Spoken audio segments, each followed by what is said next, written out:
Boa noite, estamos aqui para mais uma live, uma sensação muito boa, né? Semana após semana estamos firmes aqui e isso é muito bom. Eu vou aguardar alguns instantes para que as pessoas comecem a entrar.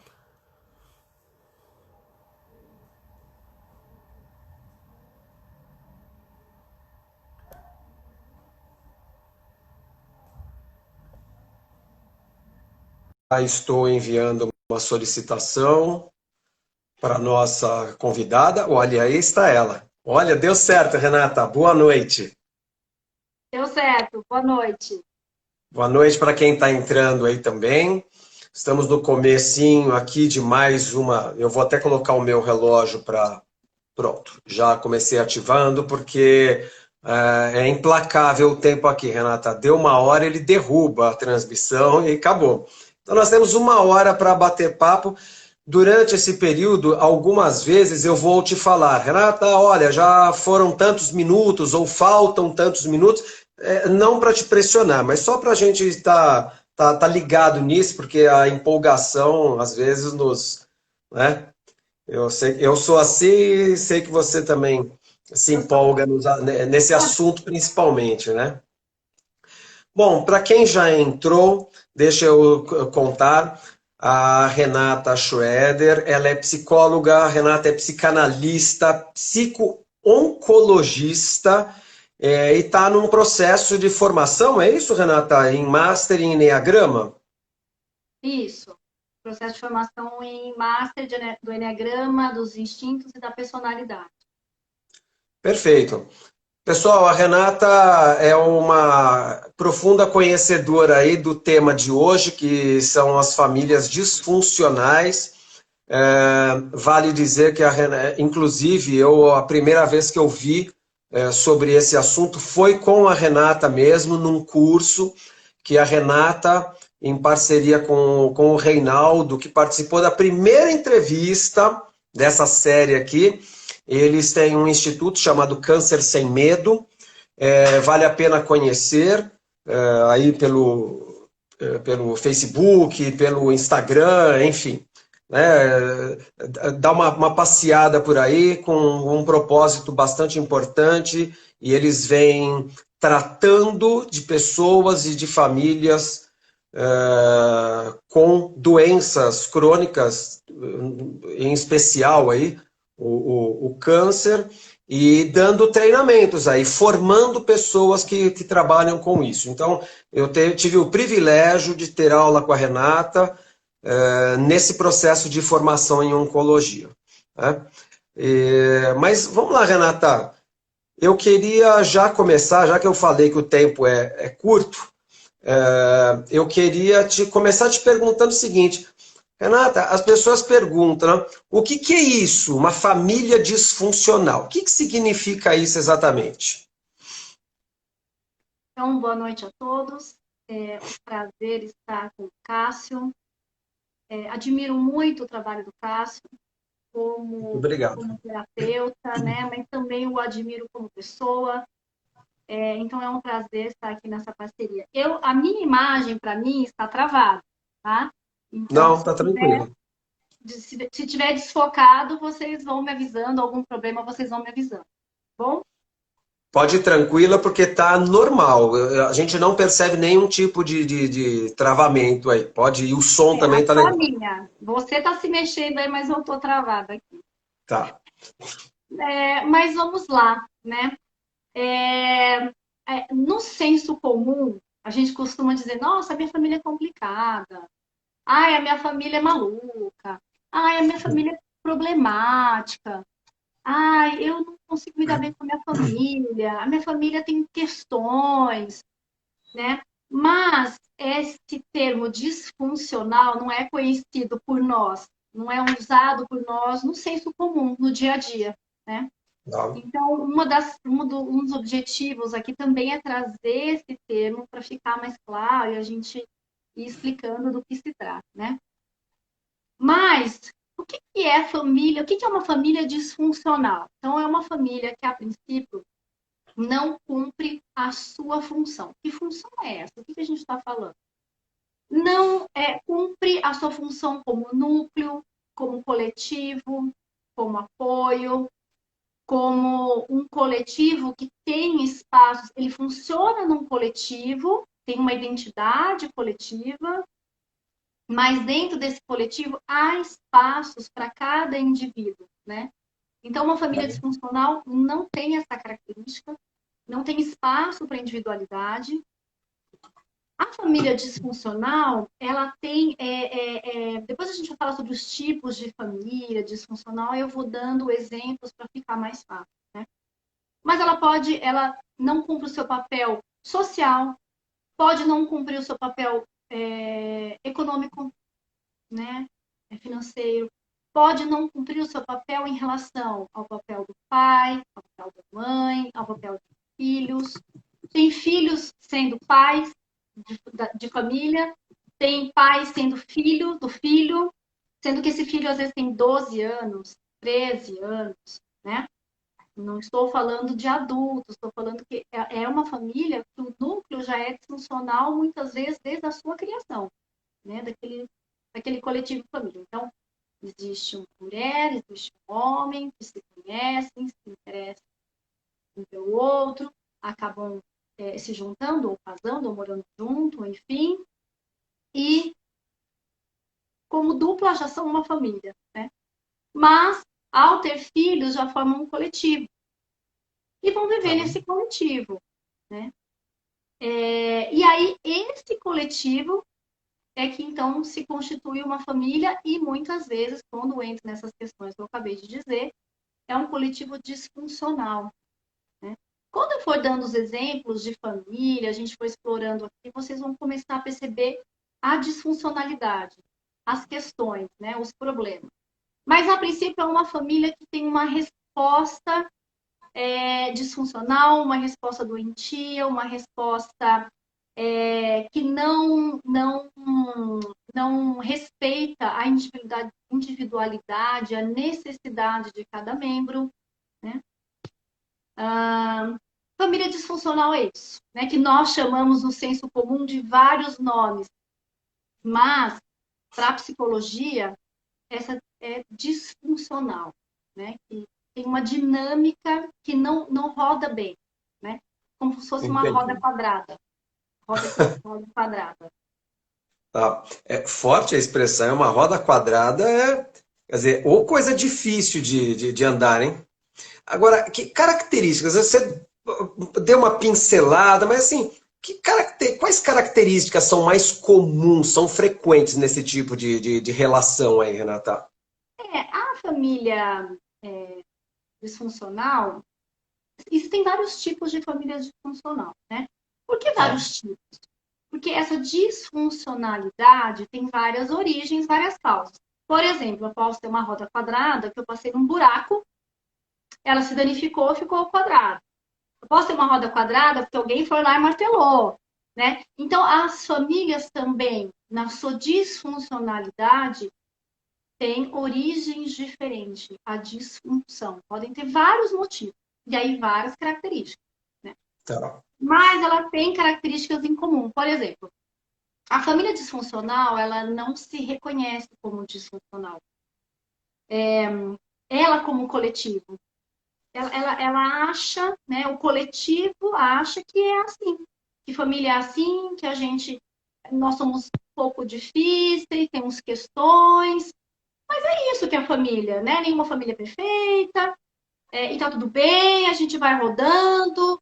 Existe um sofrimento dos pais, existe um sofrimento dos filhos, mas a gente vai levando, a gente vai levando. Os filhos, principalmente, então você pergunta, vocês são uma família problemática ou disfuncional? O coletivo vai dizer, não, principalmente os pais, não, tá tudo muito bem. Ou, temos questões, mas imagina, nossa família não é uma família com questões por uma terapia de família, ou que algum membro nosso, então, precisa de uma terapia. Então, eles não reconhecem essa disfuncionalidade. Aí, Cássio, você pode me perguntar, mas por que não reconhece? Né? Porque eles já vivem isso. Os filhos, muitas vezes, só conhecem esse tipo de família, só conhecem essa de família. só vivem essa dinâmica. Daí esses filhos começam a ir para casa de alguns amiguinhos, por exemplo. E começam a reparar que a família desses coleguinhas, desses amiguinhos, funciona diferente. Né? O pai tem uma função diferente, a mãe tem uma função diferente, a dinâmica da casa, por exemplo, é mais respeitosa. Se eu falar de uma família disfuncional agressiva, né? O que é agressiva? Existe choque agressivo ou fisicamente, ou existe agressão verbal, né? E aí esse filho começa a ir para casa de um coleguinha, de outro, e vê que lá não é assim, né? Lá as coisas funcionam diferentes. Ele volta para casa e começa a questionar a família, começa a não aceitar, né? Começa a falar para os pais.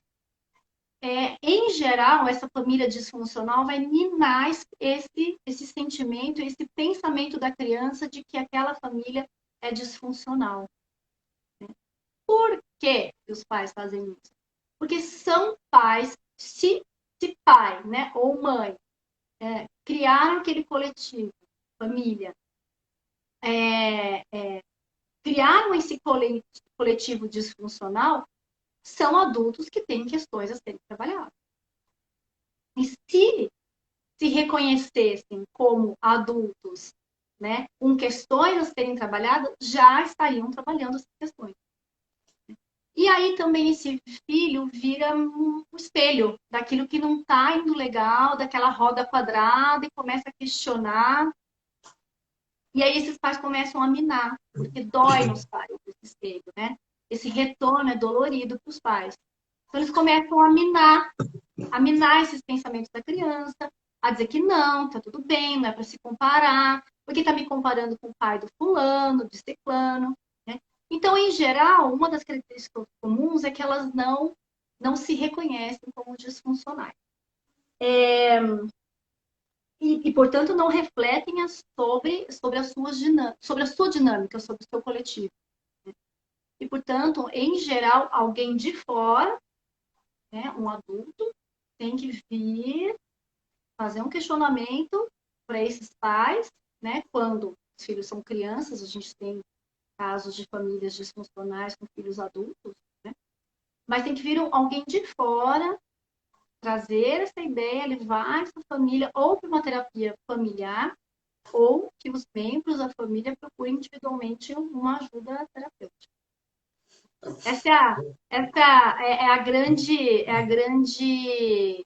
É o grande ponto em comum entre as famílias disfuncionais.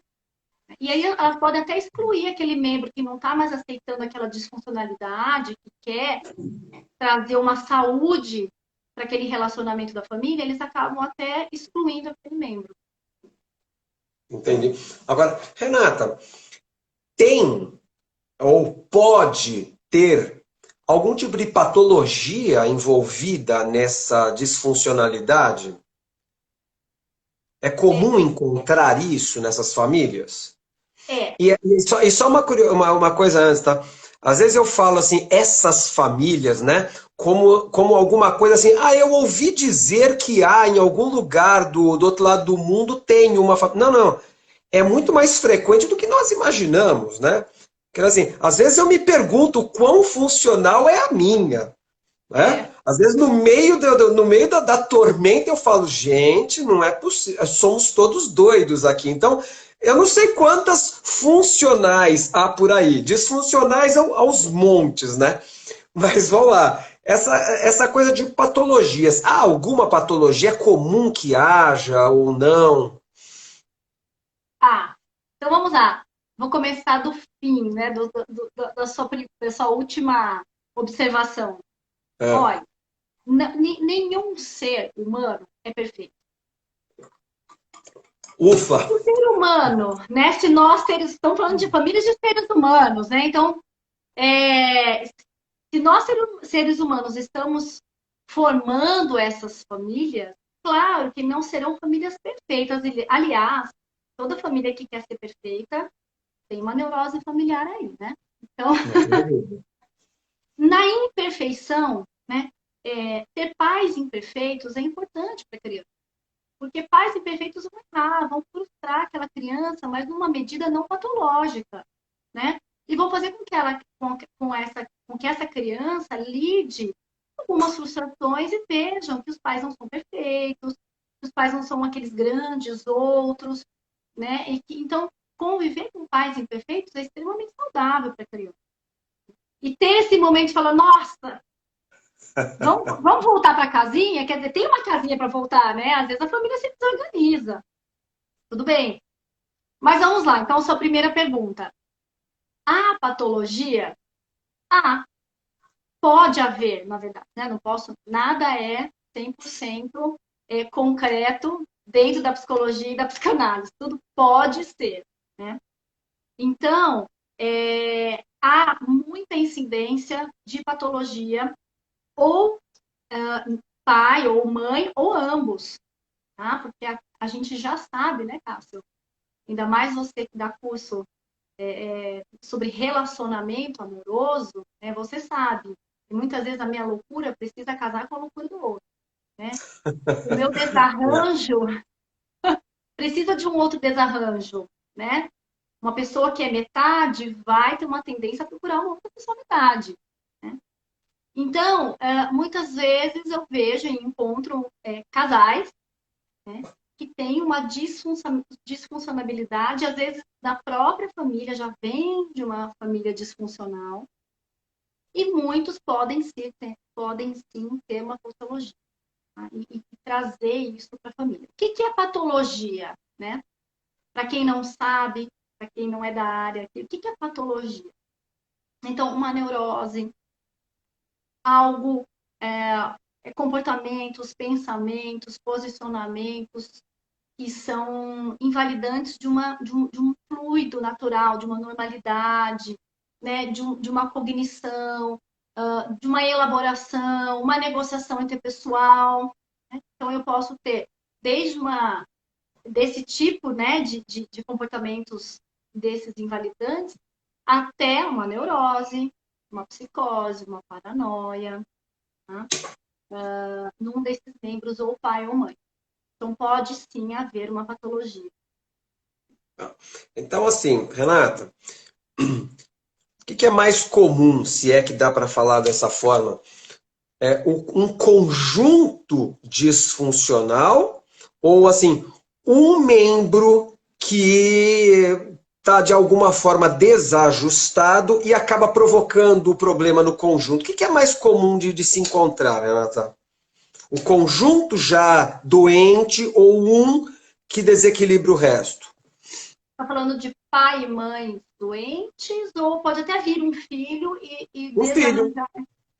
E tanto um filho com uma doença em si, como um filho, vamos chamar de problemático, né? Porque esse termo é muito popular. Um filho que dá um pouco mais de trabalho, tem um desequilíbrio maior, uma dificuldade maior de se ajustar à sociedade e acaba provocando.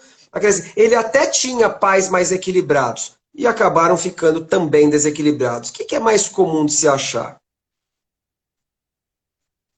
Eu acho que pais desequilibrados. Mesmo? Tá? Eu vou te falar por quê. Foi uma Vamos lá. pergunta que foi uma pergunta que eu me fiz. Você sabe, Cássio, que eu já estudei bastante esse assunto, gosto, me identifico, acho que dentro de um consultório eu preciso ter esse conhecimento, eu preciso ter esse saber, né? Depois da aula que você fez comigo, talvez você tenha percebido isso, porque às vezes é uma doença coletiva, né? Mas de tudo que eu li, de tudo que eu estudei, do último curso que eu fiz, é mais comum, tá? É mais comum a disfuncionalidade vir de pai e mãe, tá? Tá. Ou pai ou mãe, ou pai e mãe, do que do filho. Eu vou explicar por quê. Se eu sou uma família funcional, se eu tenho uma família funcional, se eu formei uma família funcional, a tendência de lidar com uma dificuldade de um filho, né, de um membro da família, é muito maior. Né?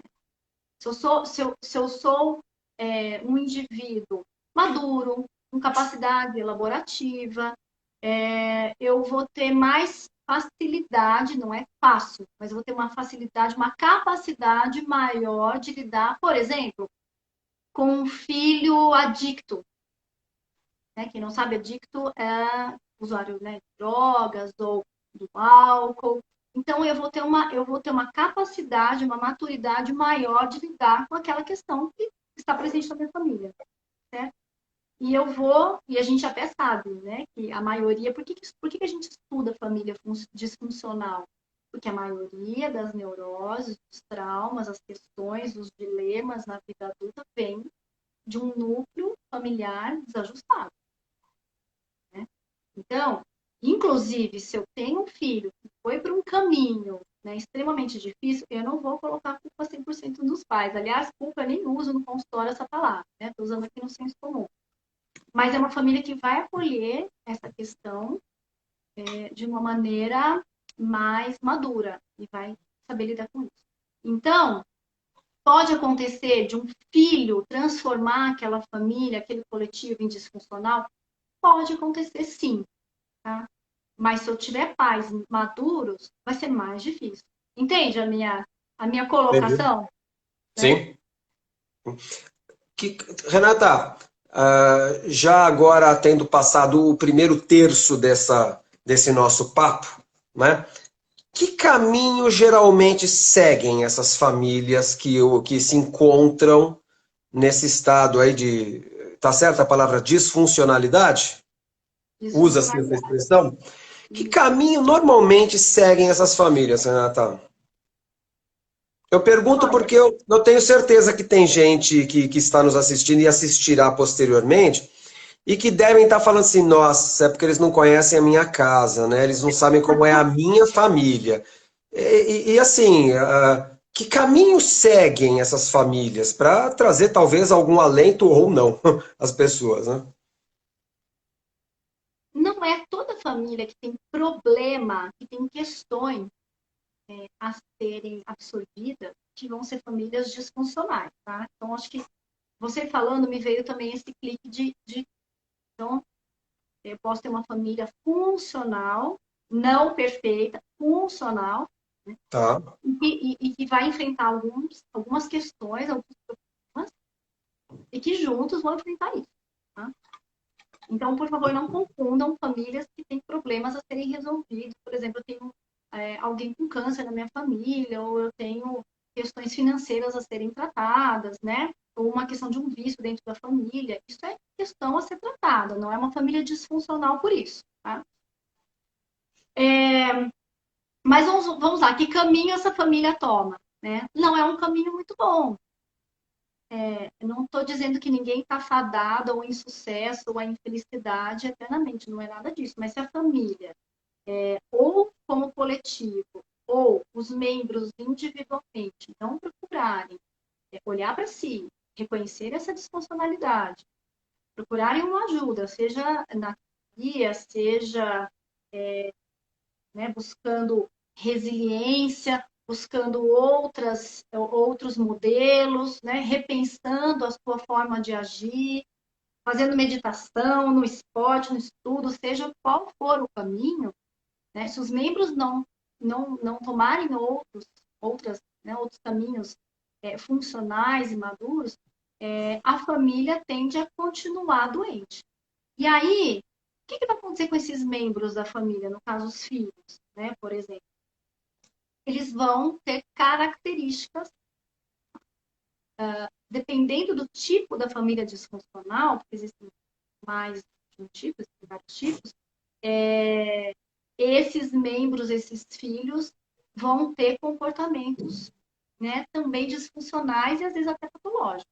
Tá? Por exemplo, tem vários tipos de família disfuncional, uma delas, família Vamos. disfuncional agressiva, onde o pai, né, por exemplo, não precisa ser necessariamente o pai, mas onde o pai vai impor a sua vontade via grito, via força, via conflito, né, via interrupção, e às vezes até fisicamente mesmo. Então, tudo que foge do controle, tudo que foge do esperado daquele pai, é é tratado com agressividade. Como é que os filhos vão crescer? Eles vão aprender com isso, né? E eles vão replicar esse comportamento que eles aprenderam nesse núcleo familiar. Então, podem ser filhos que vão se identificar e vão repetir esse comportamento.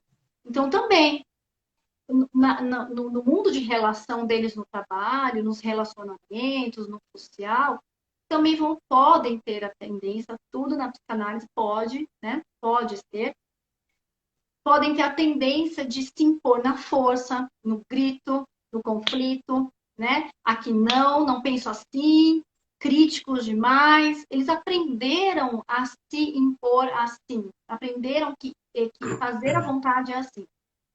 Um outro oposto pode ser aquela criança medrosa, acuada, né? Aquele bichinho arisco.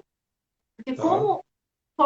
no momento que ele tentava ser ele mesmo, tentava colocar para fora o seu vir a ser, vinha a agressividade. Então ele acha que o mundo inteiro vai tratá-lo assim. Então, a hora que eu vou impor, eu vou, né, querer dizer o que eu penso, o que eu acho, o que eu acredito, vou lutar, né, pelo aquilo que eu acredito que seja certo, eu vou esbarrar com alguém que pode ser agressivo comigo. Então ele fica super receoso, ele fica medroso, ele fica todo o tempo espreitando para ver se, né, eu vou falar aqui. Se não vier agressividade, eu falo mais um pouquinho, entende? Então, ele vai ser uma pessoa mais receosa e ele vai estabelecer relações assim. Para não dizer outras coisas, né, Cássio? Por exemplo, procurar parceiros dessa forma, né? Ah, sem Então, dúvida. e aí por aí vai, né? Ou Mas perdão, continua, pode esse é o completar. caminho.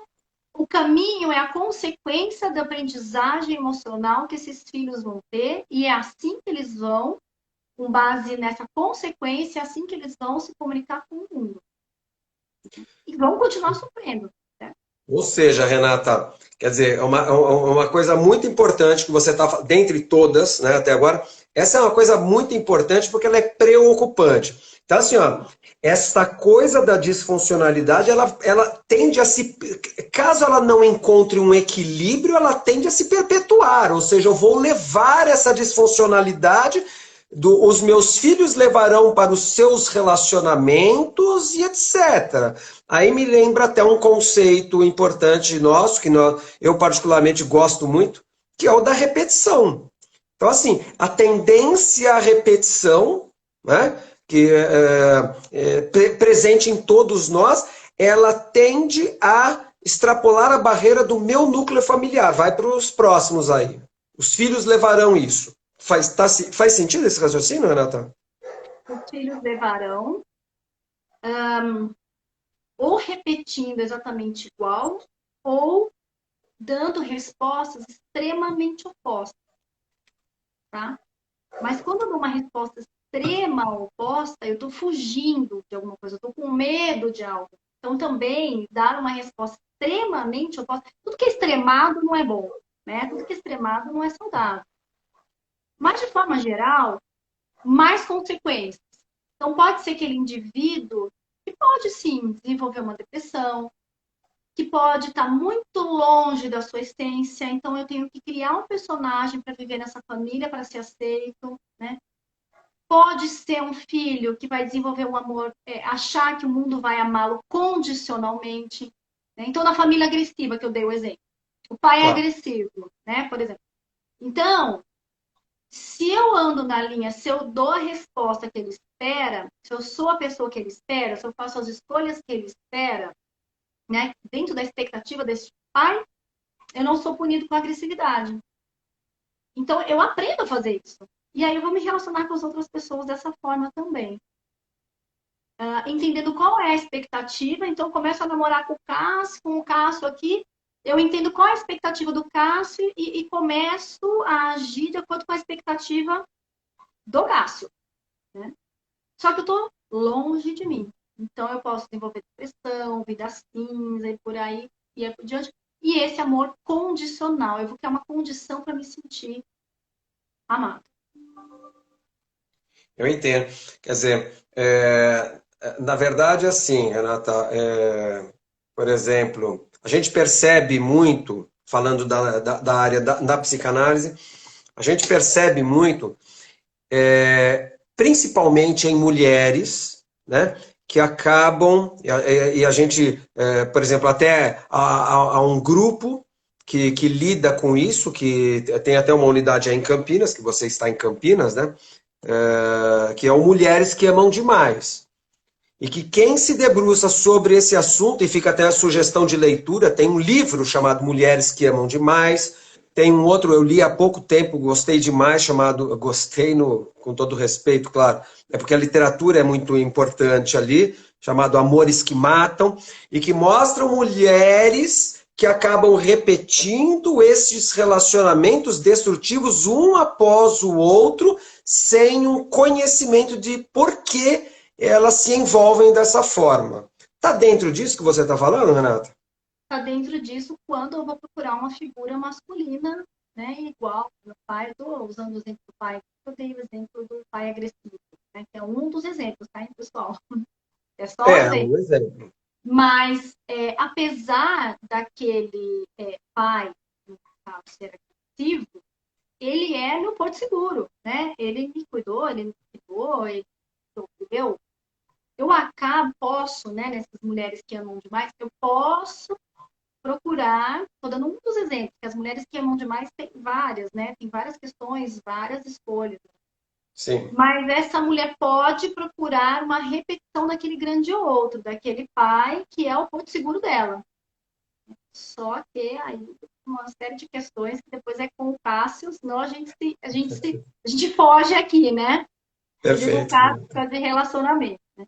Mas, de maneira geral, eu vi até uma pessoa perguntando aqui como é que melhora isso. Né? Pois é. Então a gente espera que a gente está falando primeiro do que, né, do que para vocês identificarem, será que eu sou filho de uma família disfuncional? Será que eu tenho uma família disfuncional? Em primeiro lugar, isso. E depois a gente vai falar daqui a pouquinho aqui como sair, quais são os caminhos, quais são as soluções, enfim. Vamos lá. Lembrando, Renata, que nós alcançamos agora já 31 minutos, tá? Do nosso papo. Temos 29 minutos pela frente. Então pode perguntar aí o que você acha. Renata, então vamos lá. É possível, vamos lá, temos então agora uma família disfuncional. É possível que um membro dessa família, seja lá ele qual for, ele alcance, por meios diversos, um equilíbrio, mesmo permanecendo no grupo doente, vamos chamar assim? É possível. Um se cura, entre aspas, no meio dos outros que continuam doentes. É possível isso, Renata? Totalmente possível. Ele pode. Eu tenho dois, dois casos bem clássicos de pessoas que eu atendo que fazem parte desse exemplo. Vamos lá. Mas como que eles conseguiram isso? Então, foram crianças, ainda crianças, que acabaram vivendo na casa de coleguinhas muito. Então, para fugir até de um núcleo familiar disfuncional, ele, né, um deles, por exemplo, ficava muito na casa de um colega. E lá, nessa casa desse colega, não era à toa que ele ia para lá, ele vivenciava um coletivo funcional. Então, ele foi abraçado também por essa família e ele conseguiu ter outros exemplos, vivenciar uma outra dinâmica, embora não morasse lá, claro, mas ele conseguiu ter uma separatividade.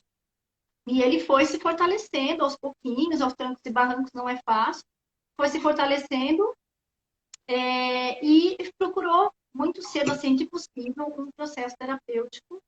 E hoje ele convive com a família. Ninguém precisa cortar laços com uma família disfuncional. Né? É você não entrar nessa dinâmica, é você não absorver essa dinâmica. Né? É você não repetir depois essa disfuncionalidade, não repetir o doentio, não repetir o patológico. Então, pode sim. Algumas pessoas optam por ter um certo distanciamento sutil, né? Mas não é distanciamento físico, eu não vou mais na casa dos meus pais, não é isso. Um distanciamento, olha, isso não é meu, eu não vou pegar para mim. Eu vou conviver, eu vou ajudar na medida que eu posso, né? Mas eu não vou vivenciar isso, porque isso é do meu pai ou isso é da minha mãe, eu vou até onde eu posso. Mais do que isso, é viver por eles, né? Viver o patológico deles. Isso não me pertence, né? Não me pertence mais. Então, Renata, mas eu imagino, então, pelo que você está dizendo, que dificilmente pegar como exemplo assim, uma criança vai se equilibrar dentro do grupo patológico. Dessa forma, eu estou imaginando que a pessoa já ganhou uma maturidade, né? Assim, também como exemplo, para que ninguém tome isso como regra, né? Talvez um final de adolescência, já se aproximando do início da vida adulta, que começa a perceber, que começa a achar que é aquele assim, olha, a minha família é problemática, mas não é porque aquilo assim, é porque nós somos assim mesmo, como você comentou agora há pouco. Não, não, é porque ela realmente ela tem problemas que não são legais de se conviver. Quer dizer, isso subentende uma pessoa que já adquiriu uma maturidade maior, Renata, para Assim, se equilibrar dentro desse grupo? quando eu vou falar de vida adolescente, adulto, o adolescente ele já faz um descolamento já natural, né? E ele começa a vivenciar com o grupo. O grupo é um espelho, né? O grupo é uma família, e é natural que ele faça isso. Então, ele pode sim ver outras dinâmicas e olhar para a família dele e começar a questionar e começar a trabalhar isso. O que pode acontecer também, Cássio, é a escola. A escola indicar para fazer terapia, a escola, né, indicar para que aqueles pais levem a criança e a escola fica de olho e vai acompanhando. Hoje em dia, as escolas estão muito mais atentas do que antigamente, elas percebem a disfuncionalidade, elas percebem pais com questões e elas fazem esse encaminhamento e ficam acompanhando, né? Então, muitas vezes os pais nem querem levar ou nem acham que precisa, mas quando levam, então essa criança acaba já sendo acolhida por um profissional de uma terapia, né? Então, também tem esse caminho, tá? Através da escola, através de familiares que percebem, né? Vão fazer um resgate para as crianças, tá? E Enfim, as escolas hoje, Renato, você acho que tocou num ponto interessante, né? Porque o que antigamente, e entenda quem estiver olhando, vendo aqui, entenda por antigamente o que quiser, né? As escolas antigamente, ao perceberem uma criança problemática, a tendência era afastá-la do grupo, era excluí-la daquele meio. Hoje não, hoje há essa preocupação com o acolhimento, né, Renata? E mesmo a percepção de que assim os pais, que a criança problemática está dentro de um núcleo problemático, realmente a escola pode e deve e normalmente acaba interferindo. Faz sentido isso, Renata? a escola já entendeu isso, né? A escola já entendeu isso, entendeu Que que não tem bom. como incluir, entendeu que a questão é incluir e encaminhar. Dentro da escola, né, não se faz um processo terapêutico, uma terapia dentro da escola, mas existe a figura da psicóloga dentro da escola que está atenta a isso, vai receber os pais, vai receber as crianças, vai trabalhar com o coletivo dentro de sala de aula, então ela vai começar a perceber que tem crianças com questões importantes e ela vai fazer um encaminhamento. Renata, então vamos lá. A escola acaba, você tem visto, assim, até medidas mais graves, mais enérgicas, não é graves, mais enérgicas, do tipo uma interferência forte, até com o apoio de, sei lá, um conselho tutelar ou coisa desse tipo? Sim, Acontece, Renata? acontece. Sim, Tá. acontece. Né? Não vou citar casos aqui, né, para Não, não não, claro. perder a ética, mas acontece. Acontece sim. Tá? Até porque a escola, ela tem também, hoje em dia, uma responsabilidade sobre aquela criança. Entendi. Os outros pais também cobram a escola de tomar providência. Eu acho que nós estamos, de maneira geral, mais conscientes, todos nós, né? Mais maduros, e acho que a gente tem mais informação hoje em dia. Né? Então, É verdade. todos nós estamos mais atentos em geral, né? Nos amiguinhos dos nossos filhos, na nossa família, como está a família do meu irmão, como está a família, né? Da minha irmã. Então, a gente tem mais informação. A gente tem mais condição hoje de identificar uma família disfuncional. Tá bom. Renata, olha, chegando agora aqui, completando praticamente o segundo terço do nosso papo, né? Que está muito legal, tá realmente muito interessante. É o que eu imaginava mesmo, né? Que tipo de trabalho, Renata, que pode ser feito aí em busca de uma melhora dessa família, desses indivíduos? Que tipo de trabalho se faz? O trabalho em si vai depender muito do tipo de disfuncionalidade da família. No geral, eu não preciso levar a família toda para uma terapia familiar. Então, vamos lá. Existe a terapia familiar, que é feita com o coletivo família, todos vão para o consultório e tem terapeutas especializados em terapia familiar, então, aquele grupo. Né?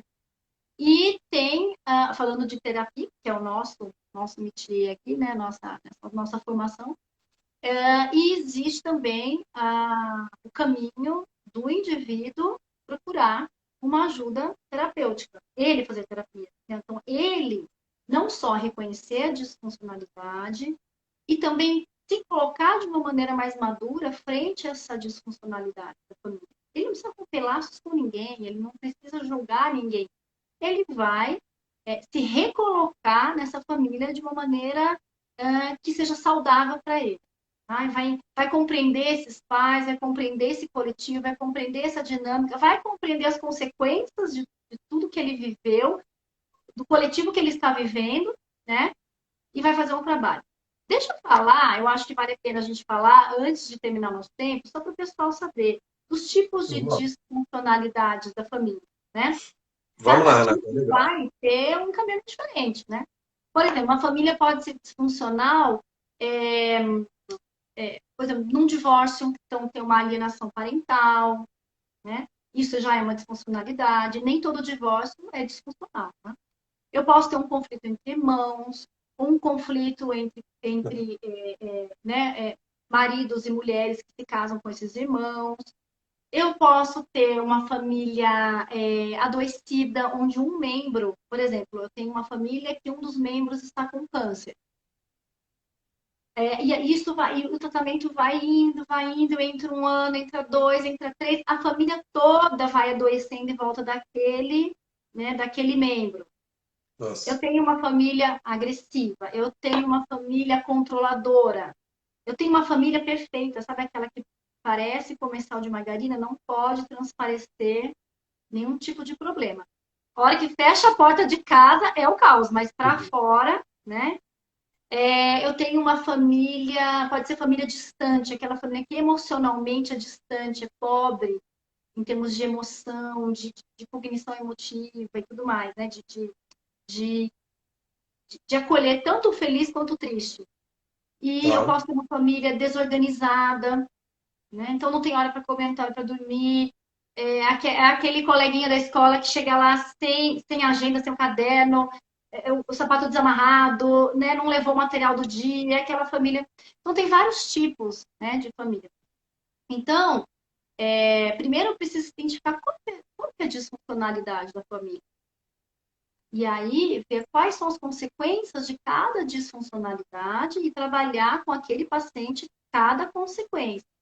Cada disfuncionalidade vai ter uma consequência específica. Né? Como eu falei, da agressiva, tem aquela consequência. A desorganizada vai ter outra. A família perfeita vão ter outros sentimentos, né, e outras respostas. Tá? Mas, em geral, é maturidade, é crescimento, é enfrentar nossas sombras, é reconhecer, é trabalhar em terapia, né? Renata, tem uma pergunta interessante aqui. Assim, ó, dentro da realidade que nós estamos vivendo hoje, e eu estou imaginando que a pergunta diz respeito até por esse momento que é absolutamente diferente na nossa história aqui, né? Quer dizer, assim, tem alguma família funcional hoje, Renata? Ou além disso, vamos lá. A pergunta tem até um tom mais irônico, talvez, né? Tem alguma família funcional? E com esse momento que nós vivemos, eu posso dizer que há uma tendência a aumentarem as disfuncionalidades, os tipos ou as quantidades de famílias disfuncionais? Não sei se eu fiz muita pergunta em uma, mas Eu gostei dessa pergunta também, dá Ai, não consigo ler aqui para mim, tá meio É apagadinho o nome. aqui, Mas, existe alguma família é, funcional com a realidade que vivemos hoje? É essa a pergunta? isso. Isso, é uma mulher Você, maravilhosa que fez essa pergunta. acho que até em tom de brincadeira ou não, né? Não, Mas, não é não. mas existe sim, claro. Né? Uma família funcional vai ter condição. Lembra que eu falei lá no começo, aqui no começo da live? Uma família funcional vai ter condições, vai ter capacidade, vai ter maturidade de acolher dificuldades, de acolher questões, de acolher desafios. Se uma família é disfuncional, ela vai ter respostas funcionais. Então, não é porque tem uma questão a ser enfrentada que a família vai se transformar em disfuncional. Não. Porque ninguém vive um mar de rosa, né? Todo mundo tem problemas e Não. eles estão aí para serem enfrentados. Então, se a família é funcional, né, porque tem uma questão a ser tratada como a pandemia, que ela vai se transformar em disfuncional. Se isso acontecer, é porque, na verdade, já tinham questões anteriores aí, né, não tão aparentes, né, a princípio. Então, se na pandemia achou que a família ficou disfuncional, eu questiono um pouco. Eu acho que já deveria ter alguma coisa que não estava indo tão bem, mas na correria do dia a dia não aparecia tanto, né? E sua segunda pergunta foi? Desculpa. Se com essa situação de hoje, essa pandemia aqui, tende a aumentar os tipos de disfuncionalidades e mesmo a quantidade de famílias disfuncionais. Eu acho que sim, porque se já tinham questões a serem enfrentadas em relação à disfuncionalidade, ao núcleo disfuncional, né? A patologias dentro da família, mas a vida corrida, faculdade, trabalho, então trabalha-se muito, né? As famílias não estavam tão aglutinadas como estão hoje. Então, né, eu acho que poderiam existir famílias disfuncionais, mas que não estavam aparentando ser. Entendi. Outra coisa, estamos falando de pandemia, mas põe uma família que já está ali na corda bamba da disfuncionalidade e traz qualquer outra questão importante a ser trabalhada. Como eu dei exemplo, um membro da família adoece de câncer, né? Ou há uma perda, um luto de um dos membros da família. Se há já, né, abaixo da linha d'água ali uma disfuncionalidade, aquilo vai vir à tona muito rapidamente e vai se agravar. Então, eu acredito, tá? Isso é uma percepção minha, uma opinião minha, que não é a pandemia que causa disfuncionalidade, apesar de ser um grande desafio, né? Tá. Não necessariamente vai ser a pandemia, tá? Não necessariamente. A epidemia talvez tenha evidenciado problemas que já estavam ali, ou que eram pelo menos embrionários e se desenvolveram. Talvez Vai seja isso. escancarar, Hum. vai Renata, escancarar alguma coisa. vai escancarar. Até uma pergunta assim. Eu tenho ouvido, talvez você também, que assim aumentaram, por exemplo, dois indicadores importantes. Número de divórcios, tá? Aumentou. Uhum. E número de suicídios aumentou, né? Eles são indicadores também, eles podem ser usados como indicadores de disfuncionalidade, divórcios, suicídios. Sim, agressão, não sei se você viu Agressão, também. nossa, é mesmo, Renata, aumentou barbaridade, né? A agressão entre os membros da família, seja os mais velhos, mais novos, enfim, e também número de registro de abuso, né, dentro da família, Obrigado, tá? Renata. Você trouxe mais coisas aí que realmente eu estava passando que são gravíssimos. Então, Indicadores sociais de uma gravidade enorme, né?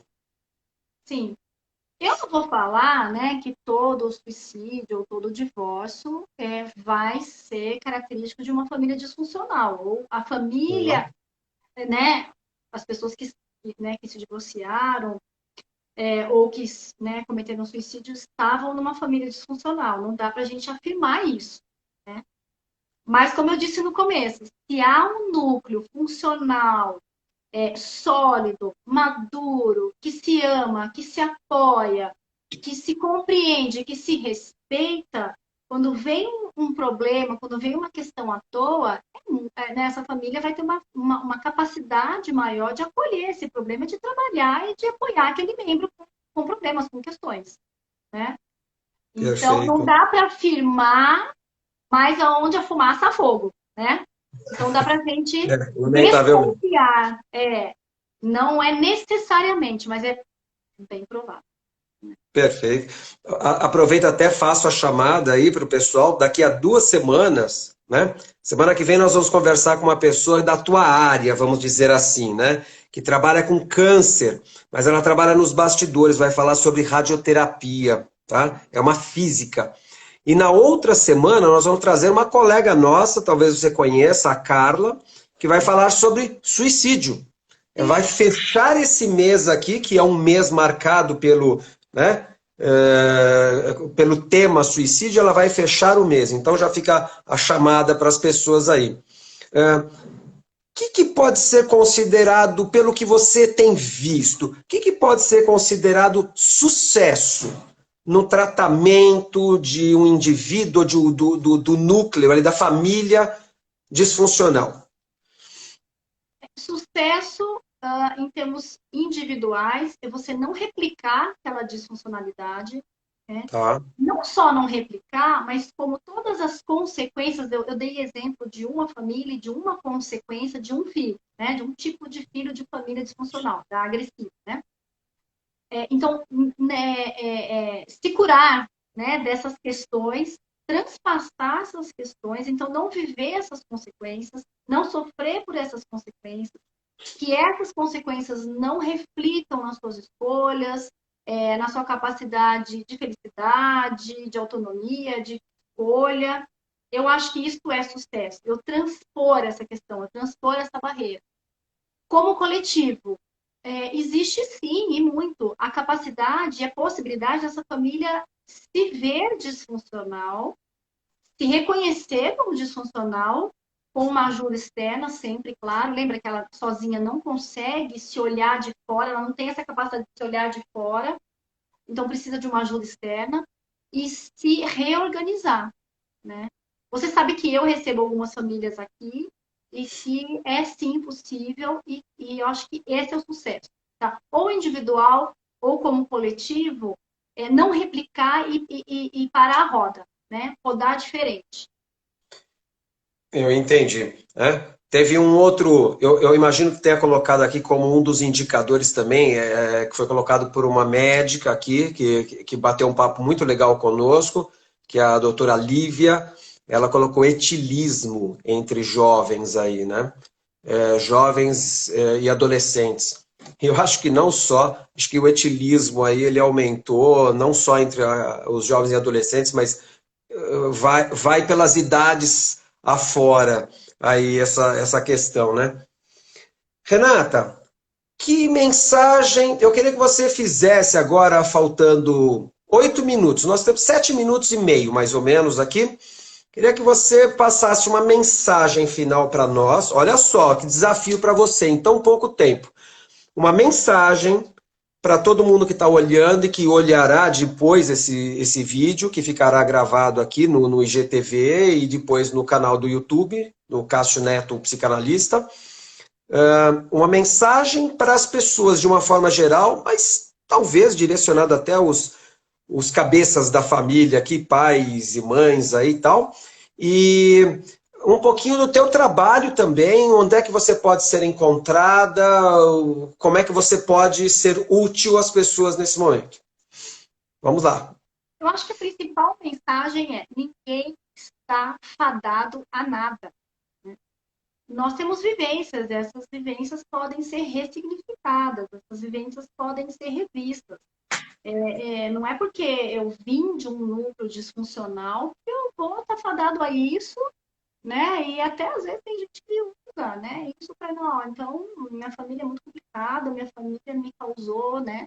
Questões e consequências, e é isso, é essa que vai ser minha vida. Não, né?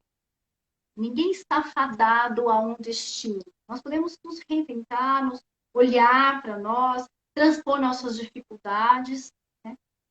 E eu vou, então, puxar a sardinha para o nosso trabalho, né? O trabalho Vamos lá. terapêutico, né? Que é a forma que eu posso ajudar, né? Eu estou abri agora um Instagram novo, que é esse que vocês estão vendo em cima, que é o Emoção e Vida.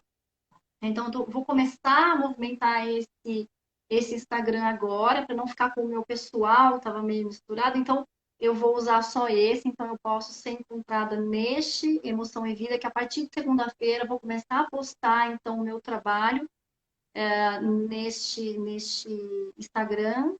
É emoção.e.vida, né, que você colocou. Emoção.e.vida. Tá? Presencialmente, eu atendo na cidade de Campinas, né? Mas eu acho que a pandemia nos ensinou uma ferramenta maravilhosa, que é o atendimento online. Eu não fazia antes, confesso, estou fazendo agora, está indo Eu bem, está também. legal, né? Eu acho que foi um aprendizado para nós, terapeutas, um belo aprendizado. Mas qualquer outro profissional da área, né, do desenvolvimento emocional, né, da cura emocional, vai fazer esse trabalho, né, de ressignificar, de olhar o seu passado e falar, tá bom, mas e aí? Como é que a gente vai, então, enfrentar as consequências e vamos lá, né? Para os pais,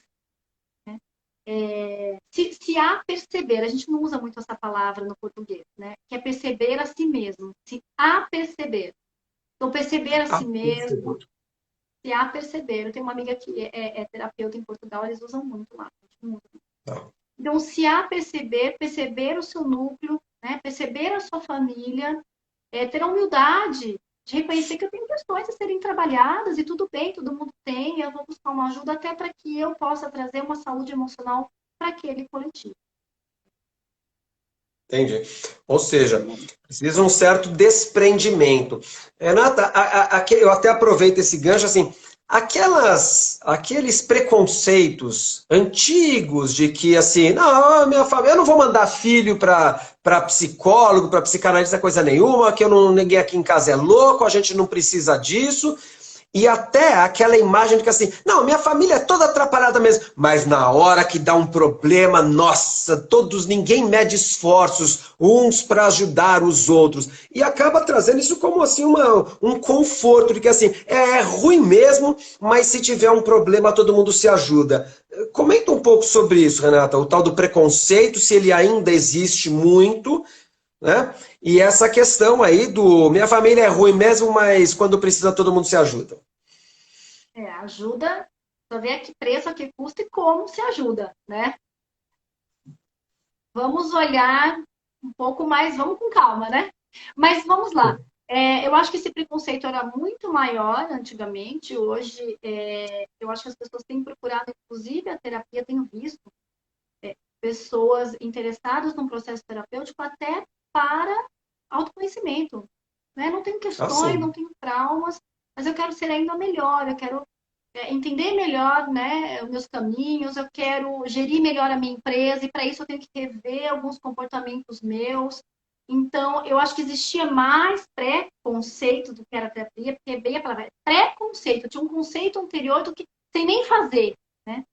E eu vejo que muitos pacientes chegam no meu consultório com um preconceito do que vai ser a terapia, meio com medo, meio querendo, meio para descobrir, e aí vão se maravilhando com o nosso trabalho. Acho que o Cássio e tem outros terapeutas que eu estou vendo aqui, que estão aqui nos assistindo, podem Tem vários aqui. confirmar. Podem confirmar. Mas eu acho que esse preconceito está cada vez caindo por água abaixo. Tá. Pelo menos é a tua realidade em consultório tem mostrado isso, Renata. Tem, Tá tem bom. sim. Renata, Ah, perdão, pode falar, pode falar. eu conheço alguém que fez um processo terapêutico, que fez terapia e se beneficiou, né? Essa pessoa costuma comentar, e aí eu vou também, eu experiencio, passo por outras pessoas. E hoje acho que tem mais terapeutas também do que antigamente, tem mais pessoas estudando, oferecendo seu trabalho. Tá Isso bom. faz com o tempo. Renata, faltam 15 segundos. Eu quero te agradecer de coração, muito obrigado, foi muito esclarecedor. Agradeço todo mundo que entrou. Um grande abraço e a gente se encontra nos cursos e